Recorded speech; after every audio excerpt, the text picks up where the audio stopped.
é objeto das reportagens do Glenn Greenwald sobre o Tagliaferro. Pois olha o que está acontecendo agora. Google, X, TikTok e Meta faltam a debate da AGU sobre redes sociais. Notícia do Congresso em Foco. Nem o pessoal da Google, nem a Meta, que engloba Facebook, Instagram e WhatsApp, nem do X, nem mesmo os chineses do TikTok, que agora são amiguinhos do Trump, que restabeleceu o TikTok nos Estados Unidos por enquanto, nenhum deles compareceu à audiência pública realizada pela Advocacia Geral da União do Lula sobre regulamentação das redes sociais. Não foram. Bom, aí você tem que ser muito inocente para acreditar que cada um faltou por um motivo. Evidente que isso foi de forma coordenada. O Mark Zuckerberg da Meta, o Sundar Pichai do Google e, evidentemente, o Elon Musk do X, estavam todos eles na posse do Trump.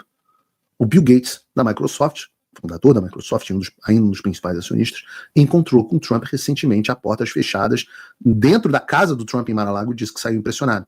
Palavras dele. Eu estou dizendo isso para vocês.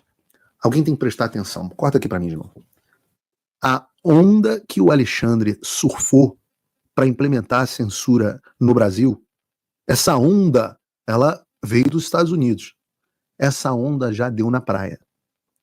O que ele não percebeu ainda é que se você olhar, não está aqui ainda, mas se você olhar e fizer assim, ó, se você tiver uma vista boa e estiver observando de um ponto de vantagem, você vai ver que está vindo um tsunami na direção do Alexandre. Eles não perceberam isso ainda, o que é a nossa sorte, porque na hora que eles perceberem, eles vão correr pelas montanhas. Mas por enquanto, eles não perceberam.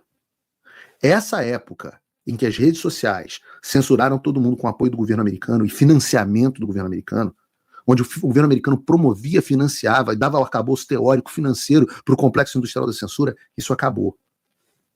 E isso tudo antes de qualquer relatório da administração Trump que vá, e a gente espera que vá, expor o conluio entre essas organizações, essas Big Tech e o governo Biden. Mas melhor do que isso, entre o governo Biden e o regime Alexandre. Pois bem, pausa para um gole d'água. Eu volto a dizer que Paulo Figueiredo Show é o único programa onde um doido senta e fala por 1h15, 1h20, sem parar, sem intervalo comercial. Bom, o que me impressiona nessa história é que tem gente, acho que a gente não botou na pauta, mas tem uma coluna da Miriam Leitão sobre isso.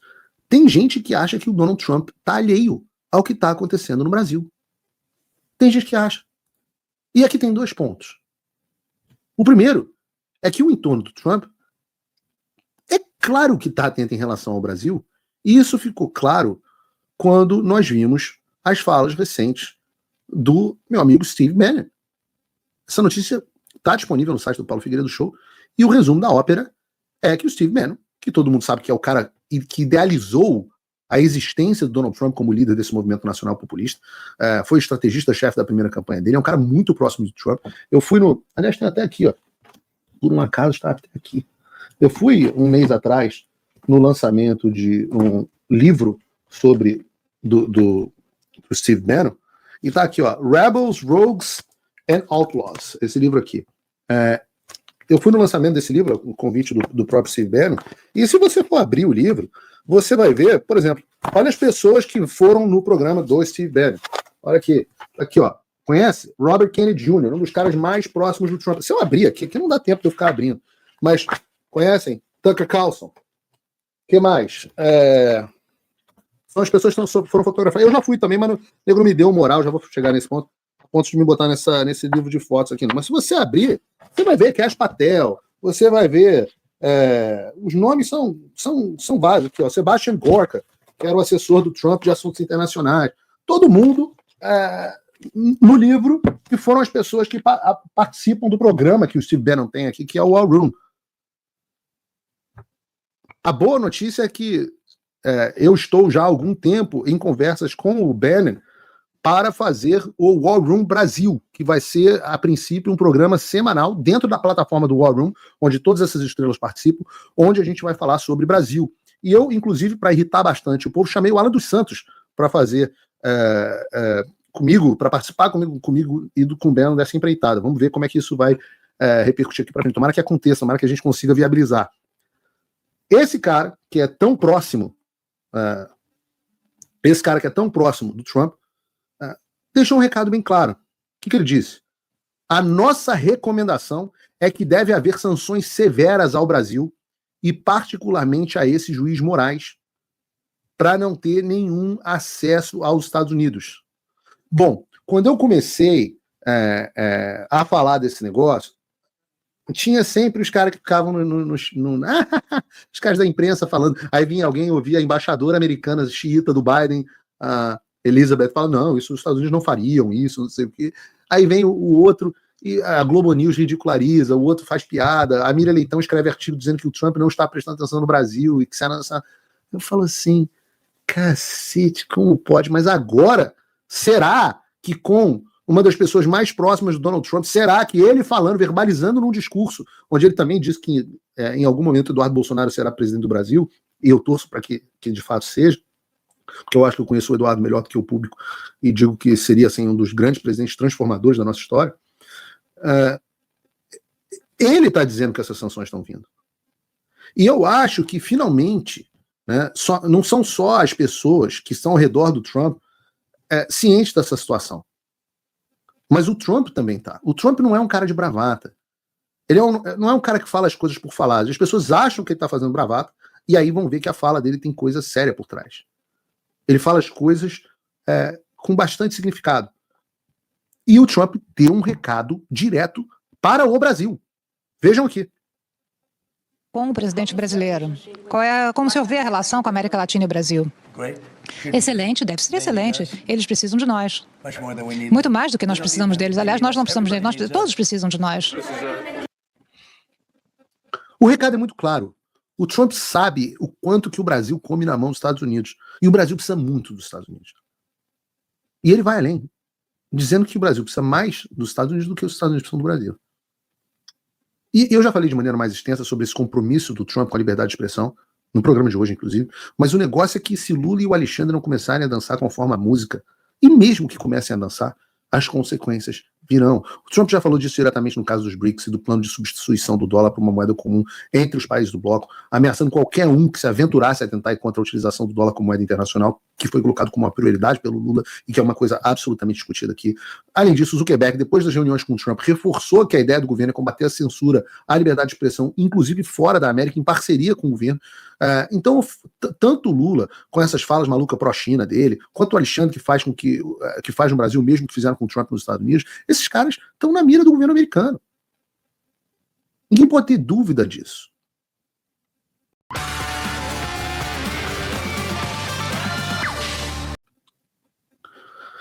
Bom,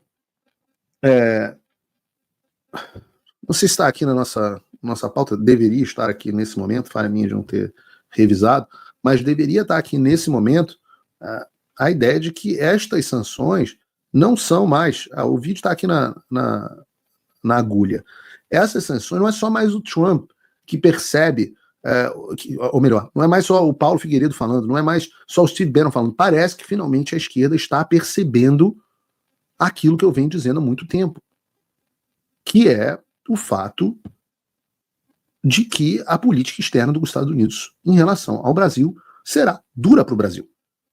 Aquilo que ridicularizavam há um tempo, hoje é realidade. Realidade, inclusive, dentro da esquerda. Você pode botar o vídeo do embaixador, Bruno, no UOL, falando a respeito desse assunto? Eu acho que nós estamos entrando no momento mais delicado da política externa do governo Lula.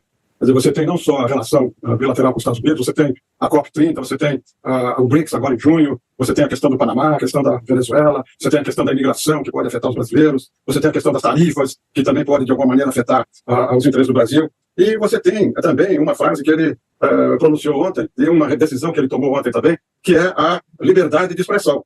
Quer dizer, isso aí, eu acho que esse conjunto de coisas vão fazer com que, em algum momento no futuro, e eu concordo, não é através do Lula, não é através do Trump, mas é através do secretário de Estado, Marco Rubio, que essas medidas virão.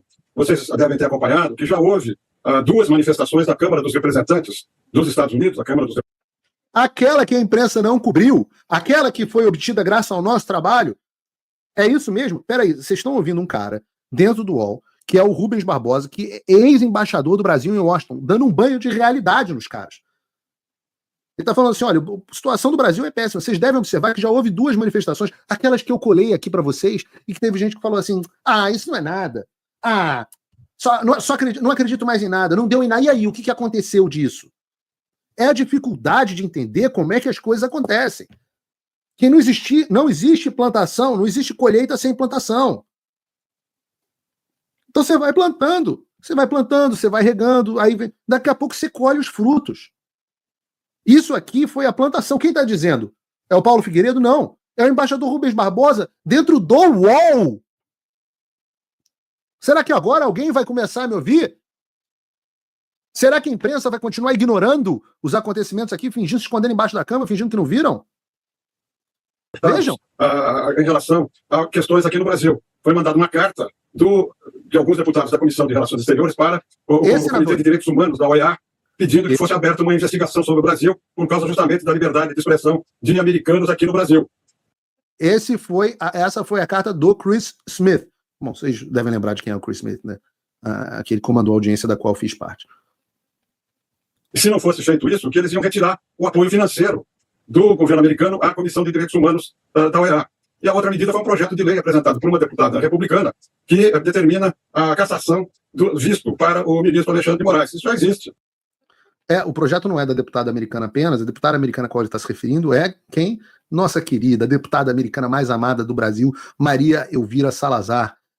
E ela não tira o visto do Alexandre, justiça seja feita. Ela tira o visto de qualquer funcionário público de um país do exterior que viole os direitos que nos Estados Unidos seriam considerados da primeira emenda. Se chama No Censorship on Our Shores Act. A lei da não censura nas nossas, dentro do nosso território.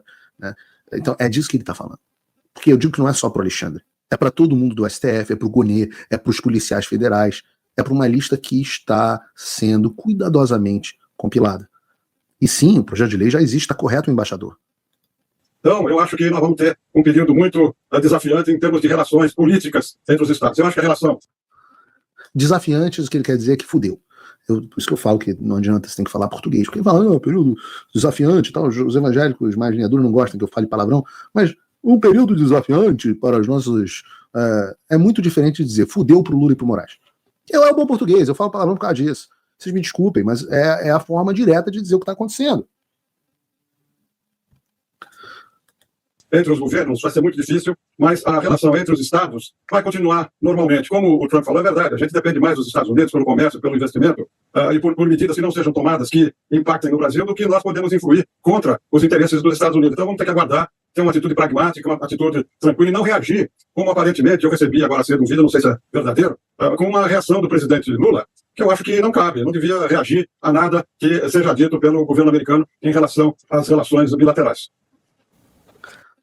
Se ao menos o Lula não nos ajudasse tanto, falando tanta bobagem. E o grande problema dessa história, volta o vídeo, tira não, Bruno. O grande problema dessa história é que o Lula, quando ele volta agora no terceiro mandato, ele volta, em inglês a palavra é vindicated, eu não sei como é que se fala esse troço em português, tem palavras em inglês que a gente não consegue traduzir muito bem para português e vice-versa. Vindicated é quando o cara volta meio consagrado. É como o Trump tá voltando. E quando o cara volta consagrado, o perigo, no caso do perigo do Lula, que ele é um imbecil completo, é diferente do perigo do Donald Trump, que é realmente um gênio, mas o grande perigo é que você se acha validado pela história. Então você começa a se achar uma criatura quase mitológica que não comete erros. E o Lula chegou assim, ele falou, eu é que sei, eu voltei, tá aqui, ninguém conseguiu fazer o que eu fiz, eu voltei. Então o cara vai cometendo erro depois de erro embaixo da arrogância dele. Vem aí, 2 do 2, a primeira liquida do ano Shopee. A temporada de ofertas... Do ponto de vista institucional, o senhor menciona a carta enviada pela Câmara nos Estados Unidos ao Comitê de Direitos Humanos da OEA, menciona também o pedido formal para a cassação dos vistos, né, não só do Alexandre Moraes, querem caçar os vistos de outros ministros do Supremo sobre alegações que estão conspirando contra a liberdade de expressão. Valeu, Josias, lembra de mim? Do ponto de vista institucional, isso pode seguir adiante? Acha que o governo norte-americano, com todas essas idiosincrasias do Donald Trump, pela institucionalidade que envolve uma decisão como essa, poderia vir a caçar um passaporte de um ministro do Supremo, por exemplo? Pausa aqui por um segundo. Reparem, com atenção, o desespero para conseguir manter a postura que sempre foi a postura da imprensa, de que isso não poderia acontecer. Reparem, mas não, o governo americano não faria uma coisa dessa, de Josias de Souza. Lembra de mim, Josias? Eu sou aquele cara que se aposentou no ar. Pois bem, como responde o embaixador? Bom, isso está dentro da capacidade, da autonomia do país, né? O país agora está fazendo essas medidas todas, né? Contra o México, né? Estão taxando o México por causa de imigração. Eu acho que pode. E eu acho mais. Será? Em março desse ano, daqui 2 meses, vai haver eleição na OEA. Eu acho que o governo americano, através do Departamento de Estado, vai eleger um secretário-geral da OEA conservador que siga as orientações, as políticas do Departamento de Estado, e isso vai ter implicação sobre os governos de esquerda aqui na região. Eu acho que, por isso que eu digo, esse momento... Claro, porque a OEA é o órgão que deveria ter agido para impedir o Alexandre de cometer todos os desmandos que ele cometeu.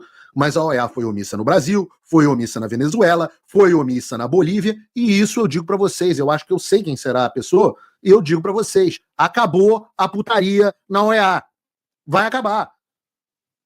Então o que significa? O Brasil é signatário de um negócio chamado Pacto de San José de Costa Rica. É um pacto que diz que o Brasil tem que submeter, é um pacto, o Brasil é signatário, então ele é um pacto que tem valor legal, inclusive obrigatório de cumprimento no Brasil, que o Brasil tem que se submeter a uma série de regras de direitos humanos. Essas regras de direitos humanos incluem devido processo,